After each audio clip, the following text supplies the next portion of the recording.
Hey guys, so today we're going to learn how to crow a bit more. So 101 crow type video. I want to break it down. So the way I look at drills or at anything that has to do with an asana or a pose is I look at the pieces of it that put it together afterwards. So to start, we're going to start from our hands. I'd never do any kind of arm balancing without stretching your hands first. So you can point your fingers out to the sides and then just go back and forth. So you've got to stretch your flexors and your extensors. If it feels very hard like this, maybe go a little wider and put a little bit less weight on your hands.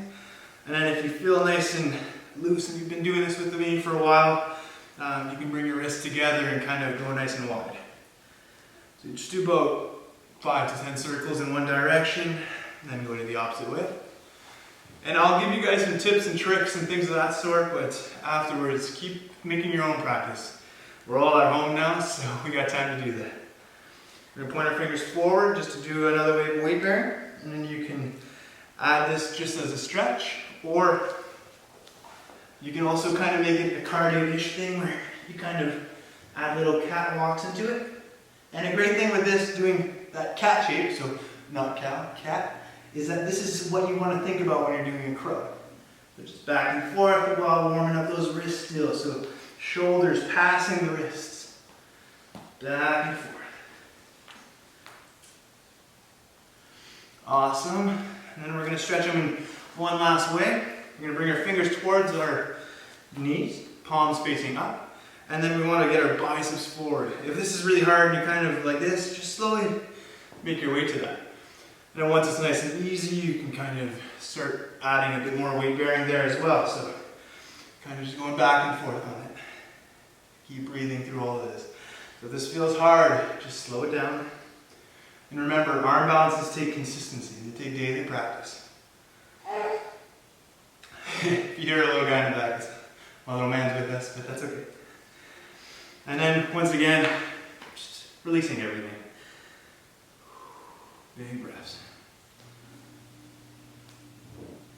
So the second part I want us to focus on is kind of starting to put the other pieces together. So I like showing crow with bent arms. Well, crow is bent arms. Crane would be straight.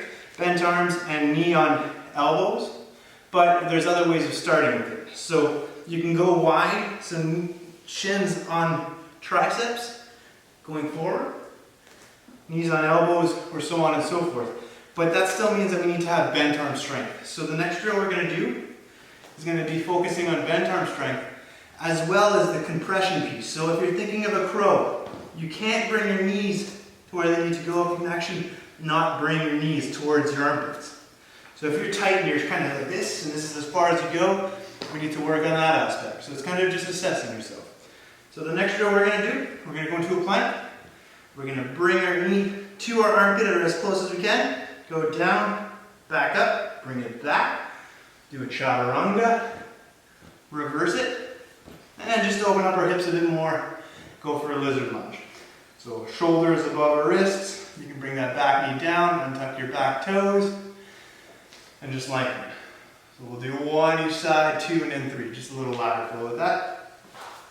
So opposite side, right knee up, down, up, back, push up, and then lizard lunge. Untuck your back toes. And I like kind of moving through my lizard stretch. It's up to you though.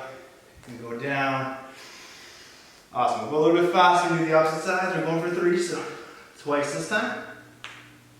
So that's 1, 2, push up, 1, 2, outside, stretch a little bit longer if you need it. Big breaths.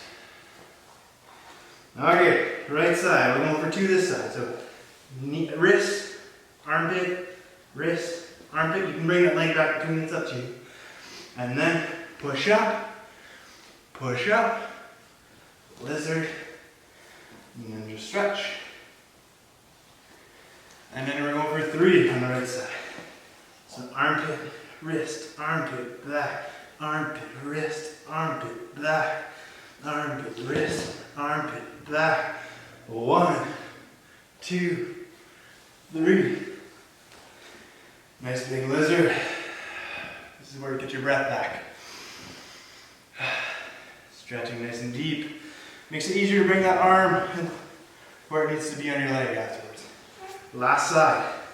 Armpit, wrist, armpit, back, armpit, wrist, armpit, back, armpit, wrist, armpit, back. 3 push-ups. 1, 2, 3. Lizard lunge. Okay, so something I want you to focus on that is I never had the cow type shape in my spine. And if you're going to hold a crow, you can't really do that. Your legs will come off, you won't really be in the right shape, you won't stack properly. Just catching our breath back. Okay, now getting into the drill though. So I'm going to tell you to grab a pillow if you've never done this before. So I'm going to grab mine.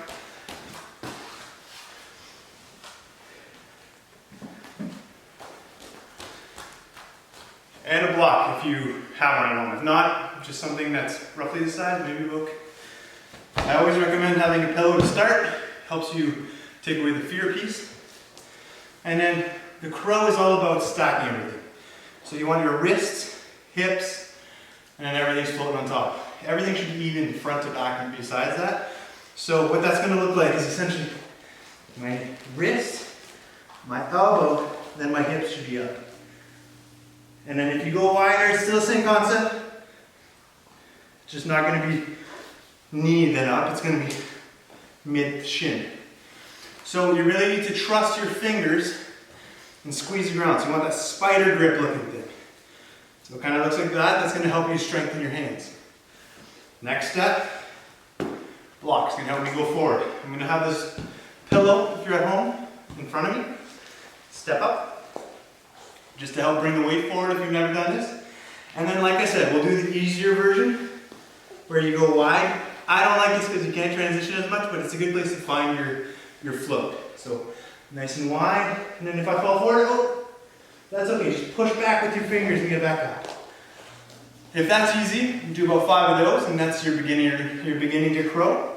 And then if it's not easy and you want to go to the right variation, in my opinion, right off the hop, you can go knees onto your elbows or a little bit higher, tricep pick area. Lift one foot, lift the other, look forward. There's your crow. If you fall down, that's okay. Use those fingers, push, push, push with the knuckle area even, and you're back up. So you can do drills like that. Purposely fall to the pillow and come back up a few times. It'll help you develop the stability needed to keep going. And then after some time, block no longer needed. If you get comfortable, maybe no pillow. And then you're going to go to knee to tricep or elbow with time. And I'll show you why. So if you can go knee to elbow, then you can take a leg off after time. Or if you're like here and wide, it's very difficult to do this. And it also takes away the strength because you want that rectangle or square type shape. So if you do it this way, you want to use your chest muscles. So you're going to bring it in. Try and bring your hands towards each other. Biceps forward. Keep coming forward until you can lift one foot, then the other. And just float. Just breathe. Repetition are key for these. And just go for it. Thank you for tuning in. I'm happy ARC is doing this, and I hope you guys enjoy. Contact others, love each other as much as you can, and stay social distancing. It's great. Cheers.